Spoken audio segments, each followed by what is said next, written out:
P Srikanth, ಅರ್ಥಶಾಸ್ತ್ರ ಉಪನ್ಯಾಸಕರು, ಸರ್ಕಾರಿ ಪದವಿ ಪೂರ್ವ ಕಾಲೇಜು, ಮಾಳೂರು, ತೀರ್ಥಹಳ್ಳಿ ತಾಲೂಕು. ಈ ದಿನ ಅಧ್ಯಾಯ 4 ದತ್ತಾಂಶಗಳ ನಿರೂಪಣೆ, ಆ ಚಾಪ್ಟರ್ಲಿ ಭಾಗ 1 ಕೆಲವು ಅಂಶಗಳನ್ನು ನೋಡೋಣ.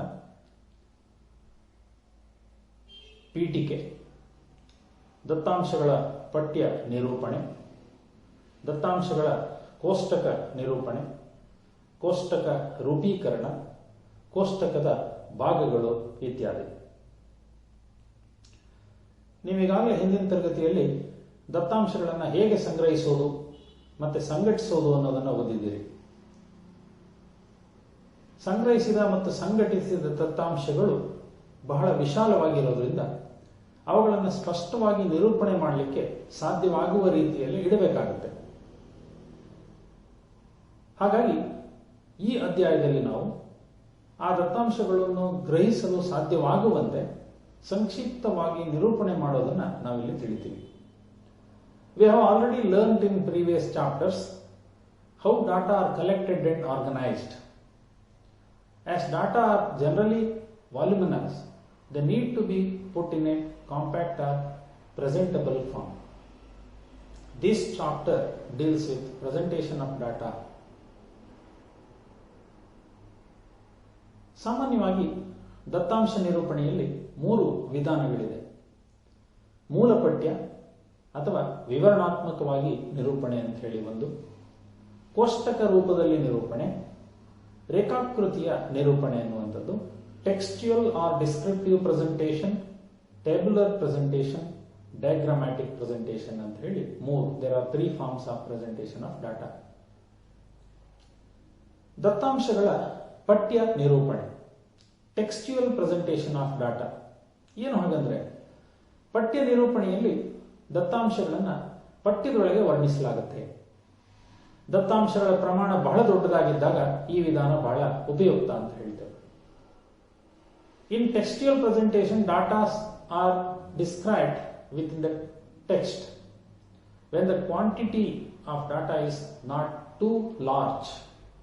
This form of presentation is more suitable. ಇಲ್ಲಿ ಬಹಳ ದೊಡ್ಡದಾಗಿರದೇ ಇದ್ದಾಗ ಈ ರೀತಿಯಲ್ಲಿ ಮಾಡಬಹುದು. ಬಹಳ ದೊಡ್ಡ ಪ್ರಮಾಣದ ಅಂಕಿಅಂಶಗಳನ್ನು ನಾವು ಇದರಲ್ಲಿ ನಿರೂಪಣೆ ಮಾಡಲಿಕ್ಕೆ ಸಾಧ್ಯ ಆಗೋದಿಲ್ಲ. ಅಂದ್ರೆ ದತ್ತಾಂಶದ ಪ್ರಮಾಣ ಬಹಳ ದೊಡ್ಡದಾಗಿರದಿದ್ದಾಗ ಈ ವಿಧಾನದ ನಿರೂಪಣೆ ಬಹಳ ಉಪಯುಕ್ತ ಅಂತ ಹೇಳ್ತೀವಿ. ಒಂದು ಉದಾಹರಣೆ ನೋಡೋಣ. ಸೆಪ್ಟೆಂಬರ್ 8, 2005 ಪೆಟ್ರೋಲ್ ಮತ್ತು ಡೀಸೆಲ್ ಬೆಲೆಯಲ್ಲಿ ಏರಿಕೆಯನ್ನು ವಿರೋಧಿಸಿ ಮುಷ್ಕರಕ್ಕೆ ಕರೆ ನೀಡಿದಾಗ ಬಿಹಾರ ರಾಜ್ಯದ ಒಂದು ಪಟ್ಟಣದಲ್ಲಿ 5 ಪೆಟ್ರೋಲ್ ಬಂಕ್ಗಳು ತೆರೆದಿದ್ದು ಮತ್ತು 17 ಬಂಕ್ಗಳು ಮುಚ್ಚಲ್ಪಟ್ಟಿದ್ದು, ಹಾಗೆ 2 ಶಾಲೆಗಳು ಮುಚ್ಚಲ್ಪಟ್ಟಿದ್ದು, ಉಳಿದ 9 ಶಾಲೆಗಳು ತೆರೆದಿದ್ದುವು ಕಂಡುಬರುತ್ತೆ. ಇಲ್ಲೊಂದಿಷ್ಟು ಮಾಹಿತಿ ಇದೆ, ಅದನ್ನ ಪಠ್ಯದ ರೂಪದಲ್ಲಿ ನಿರೂಪಣೆ ಮಾಡಲಾಗಿದೆ. ಇನ್ನೊಂದು ಅದೇ ರೀತಿಯ ಉದಾಹರಣೆ ನೋಡಿದ್ರೆ, 2001 ಭಾರತದ ಜನಗಣತಿ, ಭಾರತದ ಜನಸಂಖ್ಯೆಯ 102 ಕೋಟಿಗೆ ಏರಿದ್ದು, ಅದರಲ್ಲಿ ಕೇವಲ 49 ಕೋಟಿ ಸ್ತ್ರೀಯರಿದ್ದರೆ 53 ಕೋಟಿ ಪುರುಷರಿದ್ದರು ಎಂದು ವರದಿ ಮಾಡಿತ್ತು. 74 ಕೋಟಿ ಜನ ಗ್ರಾಮೀಣ ಭಾರತದಲ್ಲಿ ವಾಸವಾಗಿದ್ದರು ಮತ್ತು 28 ಕೋಟಿ ಜನರು ಮಾತ್ರ ಪಟ್ಟಣ ಅಥವಾ ನಗರಗಳಲ್ಲಿ ವಾಸಿಸುತ್ತಿದ್ದರು. ಹಾಗೆಯೇ ಇಡೀ ದೇಶದಲ್ಲಿ 62 ಕೋಟಿ ಕೆಲಸ ಮಾಡದವರಿದ್ದರೆ 40 ಕೋಟಿ ಜನ ಕೆಲಸ ಮಾಡುವವರಿದ್ದರು. ಗ್ರಾಮೀಣ ಪ್ರದೇಶದ ಒಟ್ಟು 74 ಕೋಟಿ ಜನಸಂಖ್ಯೆಯಲ್ಲಿ 31 ಕೋಟಿ ಕೆಲಸಗಾರರಿದ್ದರು. ಇದಕ್ಕೆ ಹೋಲಿಸಿದರೆ ನಗರ ಪ್ರದೇಶದಲ್ಲಿ ಕೆಲಸ ಮಾಡದವರ ಪಾಲು ಹೆಚ್ಚಾಗಿತ್ತು ಮತ್ತು 9 ಕೋಟಿ ಕೆಲಸಗಾರರಿದ್ದರು ಅಂತ ಹೇಳಿ. ಇಲ್ಲೂ ಕೂಡ ಕೆಲವು ಮಾಹಿತಿಯನ್ನ ಪಠ್ಯದ ರೂಪದಲ್ಲಿ ನಿರೂಪಣೆ ಮಾಡಲಾಗಿದೆ. ಉದಾಹರಣೆ 1, ಉದಾಹರಣೆ 2. ಈ 2 ಪ್ರಸಂಗಗಳಲ್ಲಿ ದತ್ತಾಂಶಗಳನ್ನ ಪಠ್ಯ ರೂಪದಲ್ಲಿ ನಿರೂಪಿಸಿದ್ದೇವೆ. ಇಲ್ಲಿ ನಾವು ಏನನ್ನಾದ್ರೂ ಅಧ್ಯಯನ ಮಾಡಬೇಕು, ಗ್ರಹಿಸಬೇಕು ಅಂತ ಆದ್ರೆ ಪೂರ್ಣ ಪಠ್ಯವನ್ನು ಅಧ್ಯಯನ ಮಾಡಬೇಕಾಗತ್ತೆ.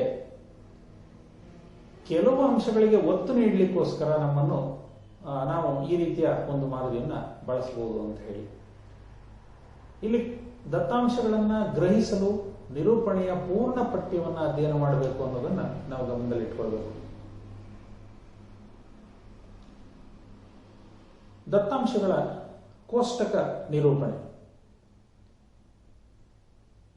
ಕೋಷ್ಟಕ ನಿರೂಪಣೆಯಲ್ಲಿ ದತ್ತಾಂಶಗಳನ್ನು ಅಡ್ಡ ಸಾಲು ಮತ್ತು ಕಂಬ ಸಾಲುಗಳಲ್ಲಿ ನಿರೂಪಣೆ ಮಾಡ್ತೀವಿ. ಇಲ್ಲಿ ಕೋಷ್ಟಕ 4.1 ಅದರಲ್ಲಿ 3 ಅಡ್ಡ ಸಾಲುಗಳು 3 ಕಂಬ ಸಾಲುಗಳಿದ್ದಾವೆ. ಹಾಗಾಗಿ ಅದನ್ನು 3x3 ಕೋಷ್ಟಕ ಅಂತ ಹೇಳಿ ಕರೀತೇವೆ. ಇಲ್ಲಿ 9 ಪಟ್ಟಿಕೆಗಳು ಅಂದ್ರೆ 9 ಸಂಗತಿಗಳು ಅಥವಾ ಮಾಹಿತಿಗಳನ್ನು ನೀಡುವಂತಹ ಕೋಷ್ಟಕದ ಭಾಗಗಳಿದ್ದಾವೆ. ಅವುಗಳನ್ನು ಕೋಶಗಳು ಅಥವಾ ಸೆಲ್ಸ್ ಅಂತ ಕರೀತೇವೆ. ಆ ಪ್ರತಿ ಕೋಶ ಸ್ತ್ರೀ ಪುರುಷ ಮತ್ತೆ ಒಟ್ಟು ಅನ್ನುವ ಪ್ರಮಾಣವನ್ನ, ಮತ್ತೊಂದು ಕಡೆಯಲ್ಲಿ ಸಂಖ್ಯೆಯನ್ನ ತಿಳಿಸಿಕೊಡುತ್ತೆ. ಇವೆಲ್ಲ ಗುಣಲಕ್ಷಣಕ್ಕೆ ಸಂಬಂಧಿಸಿದಂತೆ ಮಾಹಿತಿಯನ್ನು ನೀಡುತ್ತವೆ. ಕೋಷ್ಟಕ ನಿರೂಪಣೆಯ ಮುಖ್ಯ ಅನುಕೂಲ ಅಂತ ಹೇಳಿದರೆ ಇದು ಮುಂದಿನ ಸಂಖ್ಯಾತ್ಮಕ ಪ್ರಕ್ರಿಯೆಗೆ ಹಾಗೂ ನಿರ್ಣಯ ತೆಗೆದುಕೊಳ್ಳೋದಕ್ಕೆ ದತ್ತಾಂಶಗಳನ್ನು ಸಂಘಟನೆ ಮಾಡುತ್ತೆ. ಅಲ್ಲಿ ನಾವು 4.1 ಕೋಷ್ಟಕದಲ್ಲಿ ಯಾವ ರೀತಿ ದತ್ತಾಂಶಗಳನ್ನು ಬರೆದಿದೆ ಅನ್ನೋದನ್ನು ಗಮನಿಸಬಹುದು. In a tabular presentation, data are presented in rows and columns. It has 3 rows and 3 columns, so it is called as 3x3 table. ಕೋಷ್ಟಕದ ರೂಪೀಕರಣದಲ್ಲಿ 4 ವರ್ಗಗಳಿವೆ. ಗುಣಾತ್ಮಕ, ಪರಿಮಾಣಾತ್ಮಕ, ಕಾಲಾನುಸಾರ, ಸ್ಥಾನಾನುಸಾರ ಅಥವಾ ಪ್ರದೇಶಾನುಸಾರ ಅಂತ ಕರಿತೀವಿ. ಅದನ್ನು ಹಿಂದಿನ ಚಾಪ್ಟರ್ನಲ್ಲೂ ಕೂಡ ಈ ಬಗ್ಗೆ ಮಾಹಿತಿಯನ್ನು ತಿಳ್ಕೊಂಡಿದ್ದೀವಿ. Qualitative, quantitative, temporal and spatial ಅನ್ನುವಂಥದ್ದು. ಗುಣಾತ್ಮಕ ವರ್ಗೀಕರಣ, ಕ್ವಾಲಿಟೇಟಿವ್ ಕ್ಲಾಸಿಫಿಕೇಶನ್. ಸಾಮಾಜಿಕ ಸ್ಥಾನಮಾನ, ಭೌತಿಕ ಸ್ಥಾನಮಾನ, ರಾಷ್ಟ್ರೀಯತೆ ಇತ್ಯಾದಿ ಗುಣಲಕ್ಷಣಗಳಿಗೆ ಅನುಸಾರವಾಗಿ ವರ್ಗೀಕರಣ ಮಾಡೋದಕ್ಕೆ ಗುಣಾತ್ಮಕ ವರ್ಗೀಕರಣ ಅಂತ ಹೇಳಿ ಕರಿತೇವೆ. ಇಲ್ಲಿ 4.1ರಲ್ಲಿ ಗಮನಿಸಿದ್ವಿ, ಲಿಂಗ ಮತ್ತು ಸ್ಥಳಗಳ ಗುಣಲಕ್ಷಣಗಳ ಆಧಾರದ ಮೇಲೆ ವರ್ಗೀಕರಣ ಮಾಡಿರುವುದನ್ನು ಗಮನಿಸಿದ್ದೀವಿ. When classification is done according to attributes such as social status, physical status, nationality, etc., it is called qualitative classification ಅಂತ ಕರೀತೇವೆ. ಪರಿಮಾಣಾತ್ಮಕ ವರ್ಗೀಕರಣ. ಪರಿಮಾಣಾತ್ಮಕ ವರ್ಗೀಕರಣದಲ್ಲಿ ದತ್ತಾಂಶಗಳನ್ನು ಪರಿಮಾಣಾತ್ಮಕ ಸ್ವರೂಪದಲ್ಲಿರುವಂತಹ ಲಕ್ಷಣಗಳ ಆಧಾರದ ಮೇಲೆ ವರ್ಗೀಕರಣವನ್ನು ಮಾಡಲಾಗುತ್ತೆ. ಈ ಲಕ್ಷಣಗಳನ್ನು ಪರಿಮಾಣಾತ್ಮಕವಾಗಿ ಅಳತೆ ಮಾಡಬಹುದು. ಉದಾಹರಣೆಗೆ ವಯಸ್ಸು, ಎತ್ತರ, ಉತ್ಪಾದನೆ, ಆದಾಯ ಇವು ಪರಿಮಾಣಾತ್ಮಕ ಲಕ್ಷಣಗಳು ಅಂತ ಹೇಳಿ ಕರೀತೇವೆ. ಆ ರೀತಿಯಲ್ಲಿ ವರ್ಗೀಕರಣ ಮಾಡಿರುವಂತಹ ಒಂದು ಕೋಷ್ಟಕ 4.2. ಇದರಲ್ಲಿ ವಯಸ್ಸನ್ನು ಒಂದು ಕಡೆಯಲ್ಲಿ ಕೊಡಲಾಗಿದೆ, ಪ್ರತಿವಾದಿಗಳ ಸಂಖ್ಯೆ, ಶೇಕಡಾವಾರು ಪ್ರಮಾಣ, ಅಂದ್ರೆ ಇವೆಲ್ಲ ಪ್ರಮಾಣವನ್ನು ಸೂಚನೆ ಮಾಡ್ತವೆ. ಇನ್ quantitative classification, the data are classified on the basis of characteristics which are quantitative in nature. ಸಮಯಾನುಸಾರ ವರ್ಗೀಕರಣ ಅಥವಾ ಕಾಲಾನುಸಾರ ವರ್ಗೀಕರಣ, ಟೆಂಪರಲ್ ಕ್ಲಾಸಿಫಿಕೇಶನ್ ಇನ್ನೊಂದು, ಮೂರನೇದು. ಇಲ್ಲಿ ಕಾಲವು ವರ್ಗೀಕರಣದ ಚಲಕ. ದತ್ತಾಂಶಗಳು ಕಾಲದ ಆಧಾರದ ಮೇಲೆ ವರ್ಗೀಕರಿಸಲ್ಪಡುತ್ತವೆ. ಕಾಲ ಗಂಟೆ, ದಿನಗಳು, ವಾರಗಳು, ತಿಂಗಳುಗಳು, ವರ್ಷಗಳು ಇತ್ಯಾದಿಗಳು ಆಗಿರಬಹುದು. ಕೋಷ್ಟಕ 4.3ರಲ್ಲಿ ನಾವು ಅದನ್ನು ಗಮನಿಸಬಹುದು. ಮಾರಾಟದ ಪ್ರಮಾಣವನ್ನು ವಿವಿಧ ವರ್ಷಗಳಲ್ಲಿ ಸೂಚನೆ ಮಾಡುವಂತಹ ಒಂದು ಕೋಷ್ಟಕ ಅದಾಗಿದೆ. In this classification, time becomes the classifying variable and data are categorised according to time. ಕಾಲಕ್ಕೆ ಅನುಗುಣವಾಗಿ ವರ್ಗೀಕರಣ ಮಾಡ್ತೀವಿ. ಹಾಗಾದ್ರೆ ಯಾವುದದು? Hours, days, weeks, months, years etcetera. 4.3ರಲ್ಲಿ ನಾವು ಈ ರೀತಿಯ ವರ್ಗೀಕರಣವನ್ನು ಗಮನಿಸ್ತಾ ಇದ್ದೇವೆ. ಪ್ರದೇಶಾನುಸಾರ ಅಥವಾ ಭೌಗೋಳಿಕ ವರ್ಗೀಕರಣ. ದತ್ತಾಂಶಗಳ ವರ್ಗೀಕರಣವನ್ನು ಸ್ಥಳದ ಆಧಾರದ ಮೇಲೆ ಮಾಡಿದರೆ ಅದನ್ನು ಪ್ರದೇಶಾನುಸಾರ ಅಥವಾ ಪ್ರಾದೇಶಿಕ ವರ್ಗೀಕರಣ ಅಂತ ಹೇಳಿ ಕರೀತೇವೆ. ಉದಾಹರಣೆಗೆ ಹಳ್ಳಿ, ಪಟ್ಟಣ, ಕ್ಷೇತ್ರ, ಜಿಲ್ಲೆ, ರಾಜ್ಯ, ದೇಶ ಇತ್ಯಾದಿಗಳಾಗಿರಬಹುದು. 4.4 ಅನ್ನುವ ಟೇಬಲ್ ಅದಕ್ಕೆ ಒಂದು ಉತ್ತಮ ಉದಾಹರಣೆ. ಇಲ್ಲಿ ವಿವಿಧ ದೇಶಗಳನ್ನು ಪಟ್ಟಿ ಮಾಡಲಾಗಿದೆ ಮತ್ತೆ ರಫ್ತಿನ ಪಾಲು ಎಷ್ಟು ಅನ್ನೋದನ್ನು ಆ ಟೇಬಲ್ನಲ್ಲಿ ಕೊಡಲಾಗಿದೆ. ಪ್ರದೇಶಕ್ಕೆ ಅನುಗುಣವಾಗಿ ಅಂಕಿ ಸಂಖ್ಯೆಗಳನ್ನು ಈ ಟೇಬಲ್ನಲ್ಲಿ ನಮೂದು ಮಾಡಲಾಗಿದೆ. When classification is done on the basis of place, it is called spatial classification. ಅದು ವರ್ಗೀಕರಣದ ಬಗ್ಗೆ ಆಯಿತು. ಇನ್ನೊಂದು ಪ್ರಮುಖವಾದಂತಹ ಅಂಶ ದತ್ತಾಂಶಗಳ ಕೋಷ್ಟಕ ರೂಪೀಕರಣ ಮತ್ತು ಕೋಷ್ಟಕದ ಭಾಗಗಳು ಅನ್ನುವಂಥದ್ದು. Tabulation of data and parts of table ಅನ್ನುವಂಥದ್ದು. ಒಂದು ಕೋಷ್ಟಕವನ್ನು ತಯಾರು ಮಾಡಬೇಕು ಅಂತ ಆದರೆ ಮೊಟ್ಟ ಮೊದಲು ನಾವು ಕಲಿಯಬೇಕಾದಂಥ ವಿಚಾರಗಳೇನು ಅಂತ ಹೇಳಿದ್ರೆ, ಒಳ್ಳೆಯ ಸಂಖ್ಯಾತ್ಮಕ ಕೋಷ್ಟಕದ ಭಾಗಗಳು ಯಾವುವು ಅನ್ನೋದನ್ನು ತಿಳಿದಿರಬೇಕು. ಕೋಷ್ಟಕದ ಭಾಗಗಳ ಬಗ್ಗೆ ನಮಗೆ ಚೆನ್ನಾಗಿ ಮಾಹಿತಿ ಇರಬೇಕಾಗುತ್ತೆ.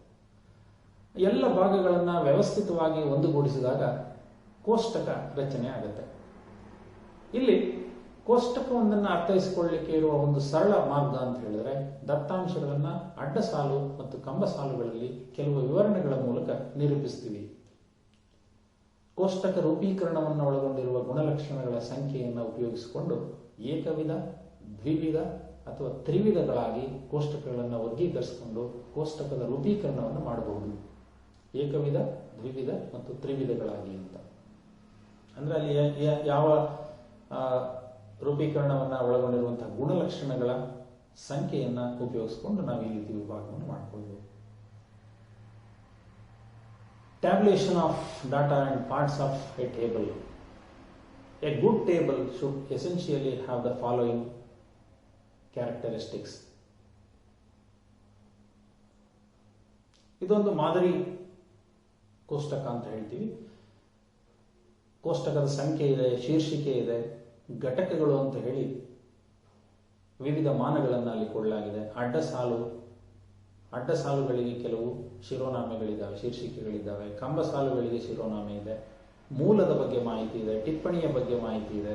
ಕೋಷ್ಟಕದ ಮುಖ್ಯ ಭಾಗ ಅಂದ್ರೆ ಯಾವುದು, ಇವೆಲ್ಲವೂ ನಮಗೆ ಗೊತ್ತಾಗುತ್ತೆ. ಇದೊಂದು ಮಾದರಿ ಕೋಷ್ಟಕ ಅಂತ ಹೇಳಿ ಕರೀಬಹುದು. ಯಾವ್ಯಾವ್ದು ಯಾವ ಭಾಗದಲ್ಲಿ ನಾವು ಗುರುತು ಮಾಡಬೇಕು ಅನ್ನೋದನ್ನ ಇಲ್ಲಿ ತಿಳ್ಕೊಳ್ಬಹುದು. ಮುಖ್ಯ ಭಾಗಗಳು ಏನಾಗಿರ್ತವೆ ಅಂತ ನೋಡೋಣ. ಒಂದು, ಕೋಷ್ಟಕದ ಸಂಖ್ಯೆ, ಟೇಬಲ್ ನಂಬರ್. ಪ್ರತಿ ಟೇಬಲ್ಗೆ, ಪ್ರತಿ ಕೋಷ್ಟಕಕ್ಕೆ ಒಂದು ನಂಬರ್ ಅನ್ನು ಕೊಡಲಾಗುತ್ತೆ, ಒಂದು ಸಂಖ್ಯೆ. ಯಾತಕ್ಕೆ ಅಂತ ಹೇಳಿದ್ರೆ ಗುರುತಿಸುವ ಉದ್ದೇಶದಿಂದ, ಸುಲಭವಾಗಿ ಗುರುತಿಸುವ ಉದ್ದೇಶದಿಂದ ಅದಕ್ಕೊಂದು ಸಂಖ್ಯೆಯನ್ನು ಕೊಡಲಾಗುತ್ತೆ. ಯಾಕೆಂದ್ರೆ ಒಂದಕ್ಕಿಂತ ಹೆಚ್ಚು ಕೋಷ್ಟಕಗಳಿದ್ದಲ್ಲಿ ಕೋಷ್ಟಕದ ಸಂಖ್ಯೆ ಒಂದು ಕೋಷ್ಟಕದಿಂದ ಮತ್ತೊಂದು ಕೋಷ್ಟಕದ ನಡುವಿನ ವ್ಯತ್ಯಾಸವನ್ನು ತಿಳಿಸುತ್ತೆ. ಯಾವ ಕೋಷ್ಟಕ ಅಂತ ಹೇಳಿ ನಾವು ಸುಲಭವಾಗಿ ಗುರುತು ಹಿಡಿಯಬಹುದು. ಕೋಷ್ಟಕದ ಮೇಲ್ತುದಿಯಲ್ಲಿ ಅಥವಾ ಕೋಷ್ಟಕದ ಶಿರೋನಾಮೆಗಿಂತ ಮೊದಲು ಆ ಸಂಖ್ಯೆಯನ್ನು ನಮೂದು ಮಾಡಲಾಗುತ್ತೆ. ನೀವೀಗಾಗಲೇ ನೋಡಿರ್ಬೋದು, 1ನೇ ಅಧ್ಯಾಯದಲ್ಲಿ 4 ಕೋಷ್ಟಕಗಳಿದೆ ಅಂತ ಅಂದ್ಕೊಂಡ್ರೆ ಅವುಗಳಿಗೆ ಆರೋಹಣ ಕ್ರಮದಲ್ಲಿ ಸಂಖ್ಯೆಗಳನ್ನು ನೀಡಲಾಗುತ್ತೆ.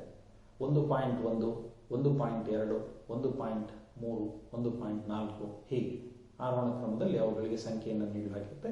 ಗುರುತಿಸುವ ಉದ್ದೇಶದಿಂದ ಅವುಗಳಿಗೆ ಈ ಸಂಖ್ಯೆಯನ್ನು ಕೊಡಲಾಗುತ್ತೆ. Table number is assigned to a table for identification purpose.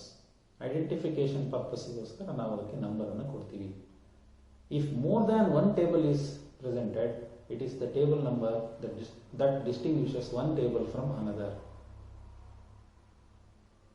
ಮಾದರಿ ಕೋಷ್ಟಕ ಹೇಗಿದೆ ಅನ್ನೋದನ್ನು ಹಿಂದೆ ಕೂಡ ನೋಡಿದ್ವಿ, ಇಲ್ಲೊಂದು ಸಾರಿ ನೋಡಬಹುದು. ಎರಡನೇದು ಶಿರೋನಾಮೆ, ಶೀರ್ಷಿಕೆ ಅಥವಾ ಟೈಟಲ್ ಅಂತ ಕರೀತೇವೆ. ಶೀರ್ಷಿಕೆ ಕೋಷ್ಟಕದ ವಿಷಯಗಳನ್ನು ಕುರಿತು ವಿವರಿಸುತ್ತದೆ. ಅದು ಸ್ಪಷ್ಟ, ಸಂಕ್ಷಿಪ್ತ ಮತ್ತು ಸೂಕ್ತ ಪದಗಳಿಂದ ಕೂಡಿದಾಗ ಕೋಷ್ಟಕದಿಂದ ಪಡೆದ ಅರ್ಥ ನಮಗೆ ಸ್ಪಷ್ಟವಾಗುತ್ತೆ. ಯಾವುದೇ ಸಮಸ್ಯೆ ಉದ್ಭವ ಆಗೋದಿಲ್ಲ. ಇದನ್ನು ಕೋಷ್ಟಕದ ಸಂಖ್ಯೆಯ ನಂತರ ಅದರ ಅಡಿಯಲ್ಲಿ ಬರೆಯಲಾಗುತ್ತೆ. The title of the table narrates about the contents of the table. Contents of the table. ಕೋಷ್ಟಕದ ವಿಷಯಗಳ ಕುರಿತು ಇರುವಂತದ್ದು ಶೀರ್ಷಿಕೆ ಅಂತ, ಹೆಡ್ಲೈನ್, ಟೈಟಲ್. ಕಂಬ ಸಾಲು ಶಿರೋನಾಮೆ, 3ನೆಯ ಒಂದು ಭಾಗ. ಕಂಬ ಸಾಲು ಶಿರೋನಾಮೆ, ಕ್ಯಾಪ್ಷನ್ಸ್ ಅಂತ. ಕೋಷ್ಟಕದ ಪ್ರತಿ ಕಂಬ ಸಾಲಿನ ಮೇಲ್ಭಾಗದಲ್ಲಿ ಕಂಬ ಸಾಲು ಶಿರೋನಾಮೆಯನ್ನ, ಅದರಲ್ಲಿನ ಅಂಕಿಅಂಶಗಳನ್ನು ವಿವರಿಸುವ ಸಲುವಾಗಿ ನಾವು ಅದನ್ನು ಬರಿತೀವಿ. ಇದನ್ನು ಕಂಬ ಸಾಲು ಶಿರೋನಾಮೆ ಅಂತ ಹೇಳಿ ಕರೀತಾರೆ. At the top of each column in a table, a column designation is given to explain figures of the column. This is called caption or column heading ಅಂತ ಕರಿತೀವಿ. 4.5 ಈಗಾಗಲೇ ಒಂದು ಟೇಬಲ್ ಅನ್ನು ತೋರಿಸಿದ್ವಲ್ಲ, ಅಲ್ಲಿ ಆ ಭಾಗಗಳೆಲ್ಲವನ್ನು ಗುರುತು ಮಾಡಲಾಗಿದೆ. ಇನ್ನೊಮ್ಮೆ ಅದನ್ನು ಕೊನೆಯಲ್ಲಿ ನೋಡೋಣ. ಅಡ್ಡ ಸಾಲು ಶಿರೋನಾಮೆ, ಅಡ್ಡ ಸಾಲು ಶಿರೋನಾಮೆ. ಕಂಬ ಸಾಲು ಶಿರೋನಾಮೆಯಂತೆ ಕೋಷ್ಟಕದ ಪ್ರತಿ ಅಡ್ಡ ಸಾಲಿಗೂ ಶೀರ್ಷಿಕೆಯನ್ನು ಕೊಡಬೇಕಾಗುತ್ತೆ. ಅಡ್ಡ ಸಾಲುಗಳ ಅಂಕಿಅಂಶಗಳನ್ನು ವಿವರಿಸುವ ಸಲುವಾಗಿ ಕೋಷ್ಟಕಕ್ಕೆ ಎಡತುದಿಯಲ್ಲಿ ಒಂದು ನಾಮಾಂಕಿತವನ್ನು ಅಡ್ಡ ಸಾಲು ಶಿರೋನಾಮೆ, ಎಡತುದಿಯಲ್ಲಿ ಇರುವಂತಹ ನಾಮಾಂಕಿತವನ್ನು ಅಡ್ಡ ಸಾಲು ಶಿರೋನಾಮೆ ಅಂತ ಕರೀತೇವೆ. ಇದರ ಸಂಕ್ಷಿಪ್ತ ವಿವರಣೆಯನ್ನ ಕೋಷ್ಟಕದ ಎಡತುದಿಯ ಮೇಲ್ಭಾಗದಲ್ಲಿ ಕೊಡಲಾಗುತ್ತೆ.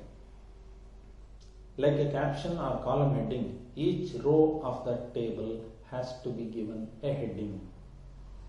ಅಡ್ಡ ಸಾಲುಗಳಿಗೆ ಇರುವ ಹೆಡ್ಡಿಂಗ್ ಇದು ಅಂತ ಹೇಳ್ಬೋದು. ಕೋಷ್ಟಕದ ಮುಖ್ಯ ಭಾಗ 5ನೇದಾಗಿ ಬಾಡಿ ಆಫ್ ದ ಟೇಬಲ್. ಕೋಷ್ಟಕದ ಮುಖ್ಯ ಭಾಗ ನೈಜ ದತ್ತಾಂಶಗಳನ್ನು ಒಳಗೊಂಡಿರುತ್ತೆ. ಕೋಷ್ಟಕದಲ್ಲಿ ಮುಖ್ಯ ಭಾಗದ ಸ್ಥಾನ ಸ್ಥಿರವಾಗಿರುತ್ತೆ ಮತ್ತು ಇದು ಪ್ರತಿ ಅಡ್ಡ ಸಾಲು ಮತ್ತು ಕಂಬ ಸಾಲುಗಳಿಂದ ನಿರ್ಧರಿಸಲ್ಪಡುತ್ತೆ. Body of the table is the main part and it contains the actual data. Location of any one figure data in the table is fixed and determined by the rows and columns of the table. ಇಲ್ಲಿ ಯಾವುದೇ ದತ್ತಾಂಶಗಳ ಸಂಖ್ಯೆಗಳ ಸ್ಥಾನ 2ನೇ ಅಡ್ಡ ಸಾಲಿನ 4ನೇ ಕಂಬ ಸಾಲು 2001ರಲ್ಲಿ ಗ್ರಾಮೀಣ ಭಾರತದಲ್ಲಿ 25 ಕೋಟಿ ಮಹಿಳೆಯರು ಕೆಲಸ ಮಾಡದವರು ಇದ್ದರು ಅನ್ನೋದನ್ನು ಸೂಚನೆ ಮಾಡುತ್ತೆ. ಅಲ್ಲಿ ಕಂಬ ಸಾಲು ಮತ್ತು ಅಡ್ಡ ಸಾಲುಗಳನ್ನು ನೋಡಿಕೊಂಡು ಯಾವುದರಲ್ಲಿ ಆ ಮಾಹಿತಿ ಇದೆ ಅನ್ನೋದನ್ನು ತಿಳ್ಕೊಳ್ಬೋದು. ಅಳತೆಯ ಘಟಕ ಮಾನದಂಡಗಳು ಅಂತ ಕರೀತಾರೆ, ಯೂನಿಟ್ ಆಫ್ ಮೆಜರ್ಮೆಂಟ್ ಇನ್ನೊಂದು ಭಾಗ ಇದೆ ಪ್ರಮುಖವಾದಂಥದ್ದು. ಕೋಷ್ಟಕದಲ್ಲಿರುವಂತಹ ಅಂಕಿಅಂಶಗಳ ಅಳತೆಯ ಘಟಕಗಳನ್ನು ಸ್ಪಷ್ಟವಾಗಿ ನಮೂದಿಸಬೇಕು. ಅಡ್ಡ ಸಾಲು ಹಾಗೂ ಕಂಬ ಸಾಲುಗಳಿಗೆ ಬೇರೆ ಬೇರೆ ಘಟಕಗಳು ಇರುವ ಸಾಧ್ಯತೆಗಳಿರುತ್ತೆ, ಮಾನದಂಡಗಳಿರಬಹುದು. ಆ ಘಟಕಗಳನ್ನು ಅಡ್ಡ ಸಾಲು ಅಥವಾ ಕಂಬ ಸಾಲುಗಳ ಜೊತೆ ಸೇರಿಸಿ ನಮೂದಿಸಬೇಕಾಗುತ್ತೆ. ಕೋಟಿ ರೂಪಾಯಿಗಳಲ್ಲಿ, ಲಕ್ಷ ರೂಪಾಯಿಗಳಲ್ಲಿ, ಟನ್ನುಗಳಲ್ಲಿ ಈ ರೀತಿಯ ಮಾಹಿತಿಗಳು ಇರಬಹುದು. ಅದನ್ನು ನಾವು ಸ್ಪಷ್ಟವಾಗಿ ನಮೂದಿಸಬೇಕು. ಇನ್ನೊಂದು ಪ್ರಮುಖವಾದಂತಹ ಭಾಗ ಮೂಲ, ಸೋರ್ಸ್. ಇದು ಕೋಷ್ಟಕದಲ್ಲಿ ನಿರೂಪಿಸಿದ ದತ್ತಾಂಶಗಳ ಮೂಲವನ್ನು ಸೂಚಿಸುವಂತಹ ಒಂದು ಸಂಕ್ಷಿಪ್ತ ಹೇಳಿಕೆ ಅಂತ ಕರೀತೇವೆ. ಒಂದಕ್ಕಿಂತ ಹೆಚ್ಚು ಮೂಲಗಳು ಇದ್ದಲ್ಲಿ ಆ ಎಲ್ಲ ಮೂಲಗಳನ್ನು ನಮೂದಿಸಬೇಕಾಗುತ್ತೆ. ಅಂದ್ರೆ ನಾವು ಈ ಟೇಬಲ್ನ, ಈ ಕೋಷ್ಟಕವನ್ನ ಎಲ್ಲಿಂದ ಪಡ್ಕೊಂಡಿದ್ದೇವೆ ಅನ್ನೋದನ್ನ ನಮೂದಿಸಬೇಕು. It is A brief statement R phrase indicating the source of the data presented in the table. ಆ ಟೇಬಲ್ ಒಳಗಡೆ ಇರುವಂತಹ ಅಂಕಿ ಸಂಖ್ಯೆಗಳನ್ನು ನಾವು ಎಲ್ಲಿಂದ ಪಡೆದಿದ್ದೀವಿ ಅದನ್ನ ಆ ಟೇಬಲ್ನ ಒಂದು ಕೆಳಭಾಗದಲ್ಲಿ ಅದನ್ನು ನಮೂದಿಸಬೇಕು ಅನ್ನುವಂಥದ್ದು. ಅದನ್ನು ಕೂಡ ನಾವು 4.5 ಟೇಬಲ್ನಲ್ಲಿ ಗಮನಿಸಬಹುದು. ಇನ್ನೊಂದು ಪ್ರಮುಖವಾದಂತಹ ಭಾಗ ಟಿಪ್ಪಣಿ. ಟಿಪ್ಪಣಿ ಕೋಷ್ಟಕದ ಕೊನೆಯ ಭಾಗ. ಇದು ಕೋಷ್ಟಕದ ದತ್ತಾಂಶಗಳ ನಿರ್ದಿಷ್ಟ ಲಕ್ಷಣಗಳನ್ನು ವಿವರಿಸುತ್ತದೆ. ಇವು ಸ್ವಯಂ ವಿವರಣೆಯನ್ನು ನೀಡೋದಿಲ್ಲ. ಈ ಮೊದಲು ಇವುಗಳನ್ನು ವಿವರಿಸಲ್ಪಟ್ಟಿರೋದಿಲ್ಲ. ಆ ರೀತಿಯಲ್ಲಿ ಒಂದು ಟಿಪ್ಪಣಿಯನ್ನು ಕೊಡಲಾಗುತ್ತೆ. Note is the last part of the table. It explains the specific features of the data content of the table which is not self-explanatory and has not been explained earlier. ಕೋಷ್ಟಕದಲ್ಲಿ ಯಾವುದೋ ಒಂದರ ಬಗ್ಗೆ ಮಾಹಿತಿಯನ್ನು ಕೊಡಬೇಕು ಅಂತ ಹೇಳಿದರೆ ಅದನ್ನು ಕೋಷ್ಟಕದ ಕೆಳಭಾಗದಲ್ಲಿ ಟಿಪ್ಪಣಿ ರೂಪದಲ್ಲಿ ಕೊಡಬಹುದು. ಅದೊಂದು ಆ ನಿರ್ದಿಷ್ಟ ಭಾಗಕ್ಕೆ ಅದರ ಒಂದು ವಿವರಣೆಯನ್ನು ಕೊಡುವಂಥದ್ದು ಅಷ್ಟೇ ಟಿಪ್ಪಣಿ. ಇದಿಷ್ಟು ಕೋಷ್ಟಕದ ಕೆಲವು ಪ್ರಮುಖ ಭಾಗಗಳು. ಪ್ರಶ್ನೆ ಒಂದಿದೆ, 2 ಅಂಕದ್ದು. ಕೋಷ್ಟಕ ರೂಪೀಕರಣದ ಯಾವುದಾದ್ರೂ 4 ಭಾಗಗಳನ್ನು ಹೆಸರಿಸಿ ಅಂತ. ಹೆಸರಿಸಿ: ಗುಣಾತ್ಮಕ ವರ್ಗೀಕರಣ, ಪರಿಮಾಣಾತ್ಮಕ, ಕಾಲಾನುಸಾರ, ಸ್ಥಾನಾನುಸಾರ ಅಥವಾ ಪ್ರದೇಶಾನುಸಾರ. ಈ 4ರಲ್ಲಿ 4 ಭಾಗಗಳನ್ನು ಹೆಸರಿಸಿದ್ರೆ 2 ಅಂಕದ ಒಂದು ಪ್ರಶ್ನೆ ನಿಮ್ಮ ಕ್ವಶನ್ ಬ್ಯಾಂಕ್ನಲ್ಲಿ ನಾವು ನೋಡ್ಬೋದು. ಇನ್ನೊಂದು ಪ್ರಶ್ನೆ ಇದೆ 4 ಅಂಕಕ್ಕೆ. ಕೋಷ್ಟಕದ ನಮೂನೆಯನ್ನು ಬರೆದು ಅದರ ಭಾಗಗಳನ್ನು ಗುರುತಿಸಿ ಅಂತ ಹೇಳಿ. ಈಗಾಗಲೇ ನಾವು ಕೋಷ್ಟಕದ ಪ್ರಮುಖ ಭಾಗಗಳು ಯಾವುದು ಅಂತ ನೋಡಿದ್ವಿ, ಯಾವ್ಯಾವ ಭಾಗದಲ್ಲಿ ಅದನ್ನ ಬರಿಬೇಕು ಅನ್ನೋದನ್ನ ಕೂಡ ನೋಡ್ಕೊಂಡಿದ್ದೀವಿ. ಆ ರೀತಿಯಲ್ಲಿ ನಾವು ಒಂದು ಕೋಷ್ಟಕವನ್ನು ರಚನೆ ಮಾಡಿ ಬರಿಬೇಕಾಗುತ್ತೆ. ಈಗ ಈ ಚಿತ್ರದಲ್ಲಿ ನಮಗೆ ಒಂದು ಕೋಷ್ಟಕದ ಮಾದರಿ ಕಾಣಿಸ್ತಾ ಇದೆ. ಆ ರೀತಿಯಲ್ಲಿ ಬರಿಬೇಕು. 4 ಅಂಕದ ಪ್ರಶ್ನೆ. ಕೋಷ್ಟಕದ ಭಾಗಗಳನ್ನು ವಿವರಿಸಿ 6 ಅಂಕ. ಈಗಾಗಲೇ ನಾವು ಅದರ ವಿವರಣೆಯನ್ನು ಗಮನಿಸಿದ್ದೀವಿ. ದತ್ತಾಂಶಗಳನ್ನು ಕಂಬಸಾಲು ಅಥವಾ ಮತ್ತು ಅಡ್ಡ ಸಾಲುಗಳಲ್ಲಿ ಬಹಳ ವ್ಯವಸ್ಥಿತವಾಗಿ ಅಭಿವೃದ್ಧಿಗೊಳಿಸೋದಕ್ಕೆ ಕೋಷ್ಟಕೀಕರಣ ಅಂತ ಹೇಳಿ ಕರಿತೇವೆ. ಭಾಗಗಳು ಅಂತ ಹೇಳಿದಾಗ ಇಲ್ಲಿ 8 ಭಾಗಗಳ ಬಗ್ಗೆ ಈಗಾಗಲೇ ತಿಳ್ಕೊಂಡಿದ್ವಿ. ಅವುಗಳಿಗೆ ಒಂದೊಂದು ವ್ಯಾಖ್ಯೆಯನ್ನು ಬರೀಬೇಕಾಗತ್ತೆ. ಕೋಷ್ಟಕದ ಸಂಖ್ಯೆ, ಶಿರೋನಾಮೆ, ಕಂಬಸಾಲು ಶಿರೋನಾಮೆ, ಅಡ್ಡ ಸಾಲು ಶಿರೋನಾಮೆ, ಕೋಷ್ಟಕದ ಮುಖ್ಯ ಭಾಗ, ಅಳತೆಯ ಘಟಕಗಳು, ಮೂಲ, ಟಿಪ್ಪಣಿ, ಈ ಎಲ್ಲ ಅಂಶಗಳ ಮೇಲೆ ಉತ್ತರವನ್ನು ಬರೀಬೇಕಾಗುತ್ತೆ. 6 ಅಂಕದ ಪ್ರಶ್ನೆ, ಮುಖ್ಯವಾದಂಥ ಪ್ರಶ್ನೆ.